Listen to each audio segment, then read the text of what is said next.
Hello students, welcome back. तो आज फिर से हम लोग स्टार्ट करेंगे जो हम लोग पिछले कुछ दिनों से पढ़ रहे हैं, क्लास 10th के टॉपिक्स है ना। हम लोग कुछ क्या क्या बना रहे थे, एडिशन बना रहे थे, सब्ट्रैक्शन बना रहे थे, मल्टीप्लिकेशन बनाए थे, डिविजन्स बनाए थे ना, ऐसे बहुत सारी चीज़ें बनाए थे हम लोगों ने। तो वो क्या था, चैप्टर नंबर 1 से हम लोगों ने लिया था। ठीक है, वो था chapter number 1।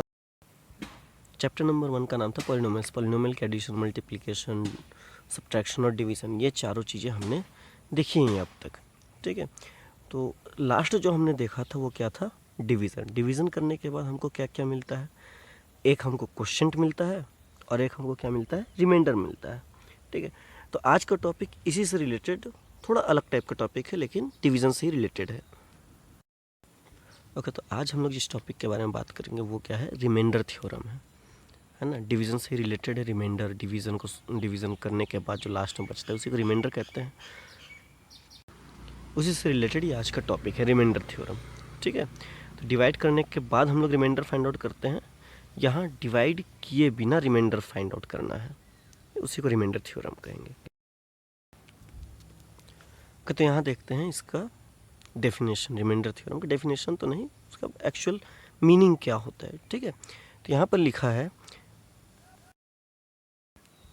A way to find the remainder without doing actual division. मतलब एक्चुअली में डिवाइड नहीं करना है हमको, लेकिन फिर भी हमारा जो आंसर है वो मिल जाना चाहिए हमको, मतलब रिमाइंडर फाइंड आउट हो जाना चाहिए, है ना। तो डिवीज़न किए भी नहीं रिमाइंडर फाइंड आउट करने के प्रोसेस को क्या कहते हैं हम लोग, रिमाइंडर थ्योरम कहते हैं।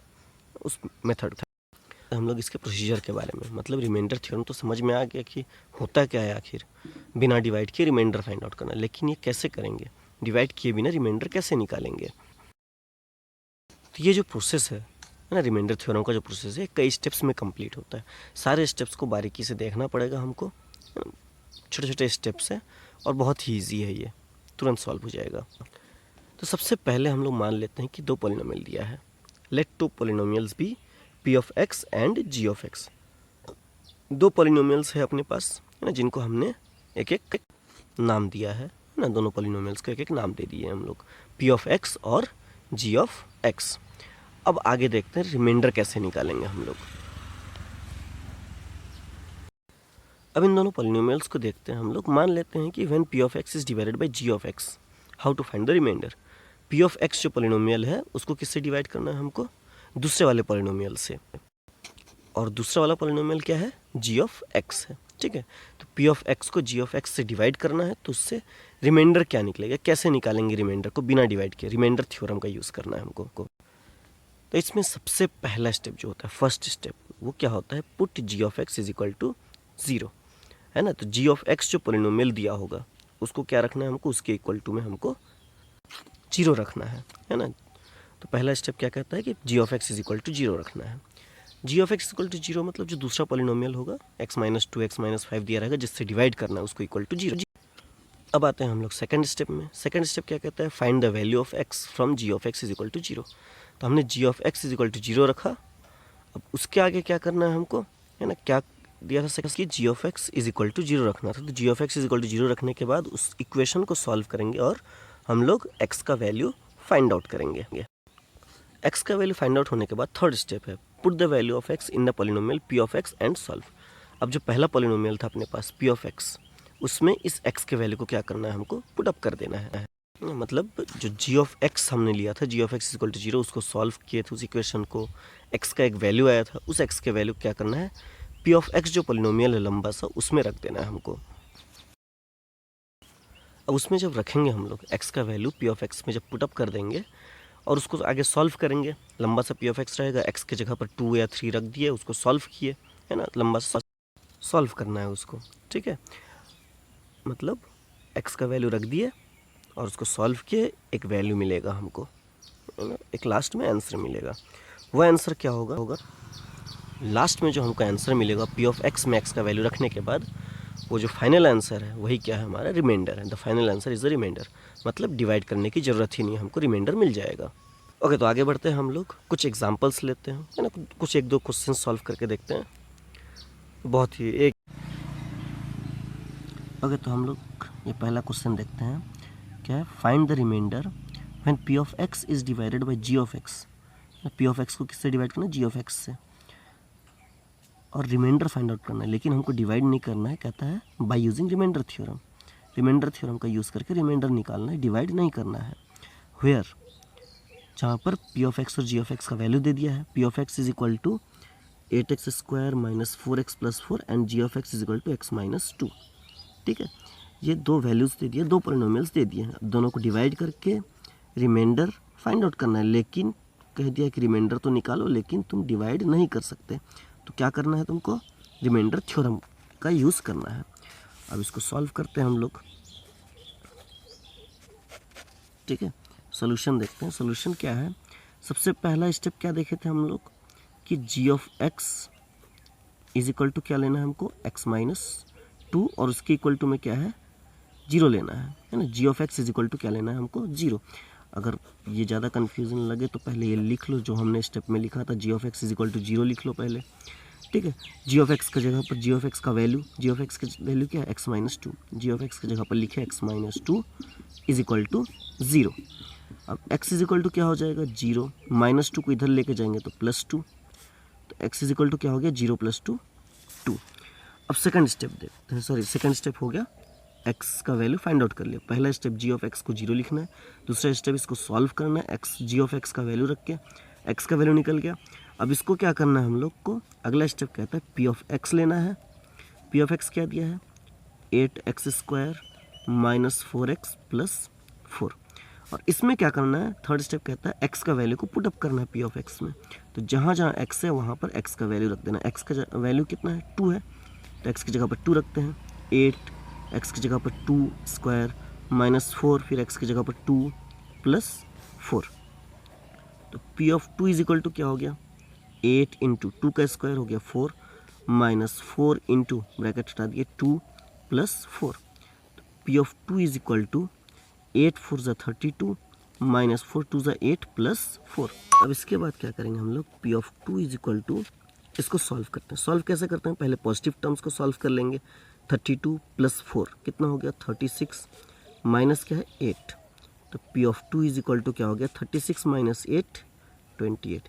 ये जो लास्ट में आंसर आ रहा है यही क्या है, रिमाइंडर। तो रिमाइंडर कितना है इसका, रिमाइंडर इज इक्वल टू 28, है ना। तो इस क्वेश्चन का आंसर, मतलब रिमाइंडर जब फाइंड आउट कर रहे हैं बिना डिवीजन के, रिमाइंडर थ्योरम का यूज़ करके हम लोग फाइंड आउट कर रहे हैं, तो रिमाइंडर कितना आ रहा है इसका, 28। तो सारे स्टेप्स को अच्छे से देखना है हमको। पहले जी ऑफ एक्स को 0 लिखना है, जी ऑफ एक्स की जगह जी ऑफ एक्स का वैल्यू पुटअप करके एक्स का वैल्यू निकालना है, फिर पी ऑफ एक्स को लिखे हुए यहाँ पर हम लोग, और पी ऑफ एक्स में क्या किया, जहाँ जहाँ एक्स था सभी जगहों पर एक्स का जो वैल्यू आया था यहाँ पर उसको पुटअप करके फिर आगे सॉल्व किए, जो भी लास्ट में आंसर आया वही क्या हो गया, रिमाइंडर हो गया। ओके, नेक्स्ट एक और क्वेश्चन देखते हैं हम लोग, find the remainder by using remainder theorem. यहाँ भी कहता है रिमाइंडर निकालना है लेकिन डिवाइड नहीं करना, हमको क्या करना है, रिमाइंडर थ्योरम का यूज़ करना है। Where p of x is equal to 5x² minus 3x plus 4 is divided by g of x is equal to x plus 1। ठीक है, पी ऑफ एक्स दिया हुआ है और जी ऑफ एक्स भी दिया हुआ है। पी ऑफ एक्स को जी ऑफ एक्स से डिवाइड करने पर क्या रिमाइंडर आता है ये हमको फाइंड आउट करना है, लेकिन बिना डिवाइड किए, मतलब सिर्फ रिमाइंडर थ्योरम का यूज़ करके। इसको हम लोग सॉल्व करते हैं, देखते हैं सॉल्व करके क्या आता है इसका आंसर। सबसे पहला स्टेप क्या था, सबसे पहला स्टेप था जी ऑफ एक्स को क्या लेना है हमको, 0 लेना है। जी ऑफ एक्स की जगह पर है x प्लस 1 और उसको इक्वल टू क्या लेना है हमको, 0। तो एक्स इज इक्वल टू क्या हो जाएगा, प्लस 1 इधर ट्रांसफर होगा तो क्या होगा, -1। तो एक्स इज इक्वल टू 0 -1 -1, तो एक्स का वैल्यू मिल गया हमको। अगला स्टेप क्या था कि पी ऑफ एक्स लेना था हमको। पी ऑफ एक्स लेंगे, क्या दिया है पी ऑफ एक्स क्वेश्चन में, 5x² माइनस 3x प्लस 4, है ना। पी ऑफ एक्स यहाँ पर दिया हुआ था, इसको हमने लिखा पी ऑफ एक्स को। अब x के जगह पर x का वैल्यू क्या है, -1 इज इक्वल टू 5, एक्स की जगह पर -1 स्क्वायर है, -3, फिर x की जगह पर -1 प्लस 4। अब p of -1 is equal to क्या हो जाएगा, 5 इंटू -1 का स्क्वायर क्या होता है, किसी भी नेगेटिव टर्म का जब स्क्वायर करते हैं, ठीक है, नेगेटिव टर्म का स्क्वायर या पावर में कोई इवन नंबर रहे 2 4 6 8 रहे तो नेगेटिव साइन ना होकर के पॉजिटिव हो जाता है, और नंबर का स्क्वायर कर दो, 1 का स्क्वायर 1 होता है, और चूंकि पावर पॉजिटिव इवन नंबर था इसलिए नेगेटिव नहीं होकर वो क्या हो जाएगा, पॉजिटिव हो जाएगा। यहाँ पर 3 और 1 मल्टीप्लाई होगा, 3 1 जा 3 और साइन क्या हो जाएगा, minus minus plus plus 4। So P of -1 is equal to 5 1 जा 5 प्लस 3 प्लस 4 7। तो P of -1 is equal to 5 plus 7 क्या हो जाता है, 12 हो जाता है। तो यहाँ पर ये रिमाइंडर क्या हो गया, रिमाइंडर आ गया 12। ठीक है, तो इस क्वेश्चन का आंसर मतलब रिमाइंडर क्या आ रहा है, 12 आ रहा है। जब P ऑफ x को G ऑफ x से डिवाइड करते हैं, मतलब 5x² माइनस 6x प्लस 4 को x प्लस 1 से डिवाइड करते हैं, तो इसका रिमाइंडर आता है क्या, 12। ठीक है, 12 इसका रिमाइंडर आता है। तो ये प्रोसेस हो गया सॉल्व करने का। ओके, नेक्स्ट क्वेश्चन देखते हैं एक और। Find the remainder by using remainder theorem when P of x is equal to 8x² plus 6x plus 1 is divided by G of x is equal to 2x plus 1, है ना। इस बार P of x क्या दिया है, 8x² plus 6x plus 1 और G of x क्या दिया है, 2x प्लस 1। ठीक है, अब इसको हम लोग सॉल्व करते हैं। पहला स्टेप हम लोग देखेंगे, क्या है पहला स्टेप, सबसे पहला स्टेप था G of x is equal to 0 रखना है। तो यहाँ पर G ऑफ x क्या दिया है, 2x plus 1 is equal to 0 रख देते हैं। तो 2x is equal two plus 1 इधर जाएगा, -1, x इज इक्वल टू 0 -1 हो गया -1 और 2 इंटू में था, इधर गया डिवाइड में। तो x का वैल्यू क्या हो गया, -1/2। अब P ऑफ x लेते हैं। ठीक है, P of x is equal to दिया है 8x² प्लस 6x प्लस 1। अब इसमें x का वैल्यू पुटअप करना है हमको। x की जगह पर क्या आया है, -1/2 इज इक्वल टू 8, x की जगह पर रख दिए -1/2 होल स्क्वायर प्लस 6। फिर x की जगह पर रखते हैं, x का वैल्यू क्या है, -1/2 प्लस फिर क्या है, 1 है।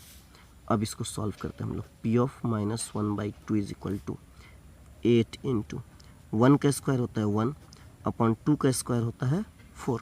माइनस साइन यहाँ पर है, लेकिन पावर में इवन नंबर है तो माइनस साइन हट जाएगा, ये क्या हो जाएगा, पॉजिटिव हो जाएगा। यहाँ पर इसमें कोई स्क्वायर वगैरह नहीं है, तो 6 यहाँ पर 6 इंटू क्या हो गया, 1/2 और माइनस साइन इसके साथ मल्टीप्लाई हो जाएगा, प्लस माइनस क्या हो गया, माइनस हो गया, +1। अब अगर कुछ कैंसिल होता है कैंसिल कर देते हैं। यहाँ पर कैंसिल होता है 4 1 जा 4, 4 2 जा 8। P of -1/2 is equal to क्या बचा, 2 इंटू 1 माइनस, यहाँ भी कैंसिल हो रहा है, 2 1 जा 2, 2 3 जा 6, तो क्या बचा 3 इंटू 1 प्लस 1। अब बचता है P of -1/2 is equal to 2 1 जा 2 माइनस 3 1 जा 3 प्लस 1। अब क्या किया था, जैसे पिछले क्वेश्चन में किए थे, पहले पॉजिटिव टर्म्स को सॉल्व करते हैं। 2 और +1, 2 + 1 क्या होता है, 3 और नेगेटिव में क्या है, -3। तो P -1/2 इज इक्वल टू 3 - 3 क्या हो गया, 0। मतलब इसका रिमाइंडर क्या आ रहा है, 0 आ रहा है। रिमाइंडर इसका 0, रिमाइंडर 0 मतलब क्या हो गया, इसको जब इससे डिवाइड किए हम लोग, P ऑफ x को G ऑफ x से डिवाइड किए तो रिमाइंडर 0 आ रहा है, मतलब पूरी तरीके से डिवाइड हो गया, मतलब 2x + 1 के टेबल में आता है। अगर ये पूरी तरीके से डिवाइड हो जाता है, रिमाइंडर 0 आता है, मतलब क्या है, G ऑफ x का P ऑफ x का एक फैक्टर है। इसको फैक्टर कहा जाता है अगर पूरी तरीके से डिवाइड करता है तो। ठीक है, तो रिमाइंडर अगर 0 आता है, इसका मतलब क्या होता है, G of x is a factor of P of x। ठीक है, ये फैक्टर भी कहा जाता है। तो यहाँ पर रिमाइंडर फाइंड आउट करने का ये तरीका हो गया, है ना। इसको अच्छे से हमको समझ लेना है, बहुत कठिन नहीं है, इजी सा टॉपिक है एकदम। पहले G ऑफ x को इक्वल टू 0 रखना है ना, जैसे यहाँ पर रखें G of x is equal to 0। फिर उसके बाद उसको सॉल्व करना है, x का वैल्यू निकालना है, x के वैल्यू को फिर किस में रखना है, P ऑफ x को लिख करके उसमें रख देना और उसको सॉल्व करना है। जो आंसर आया लास्ट में वही क्या होता है, रिमाइंडर होता है।